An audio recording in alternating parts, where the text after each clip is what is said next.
Very short introduction to the runes. Now, some individuals like to use the runes in order to do readings.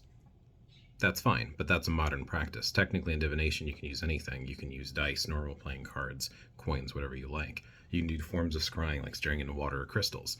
But actually reading runes is something that some individuals like to do, but it actually doesn't date back to being that far.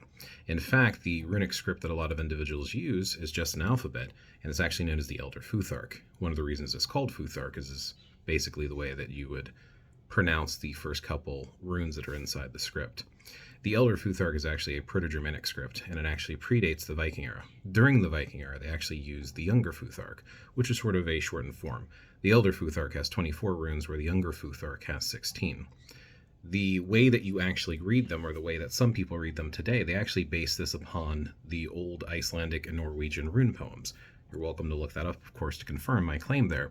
But the rune poems actually has all of the meaning and definitions, but it only covers 16 of the runes, which is always why I found it interesting that folks use the Elder Futhark instead of the Younger Futhark. Now, if there was a way to use runes in Magic, we don't know. We do have a few things in the Sagas and Eddas where they do describe putting a single rune for a purpose like protection, but we don't know how they were used.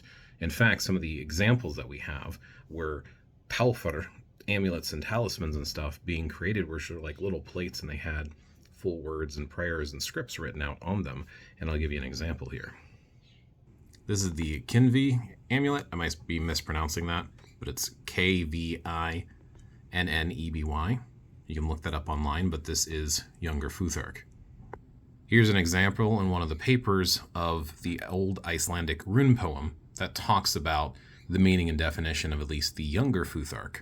And here's a translation.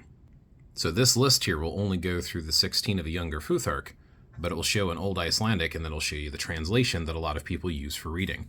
And like I said, if you go down through this whole list, and there's many places to find it, you will see that there are only 16 of them.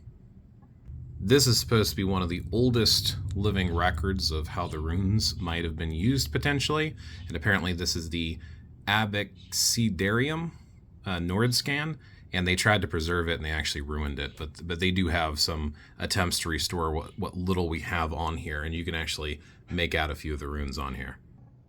But as is the case with anything, always question, always check your sources, and may your path be a fruitful one. Enjoy.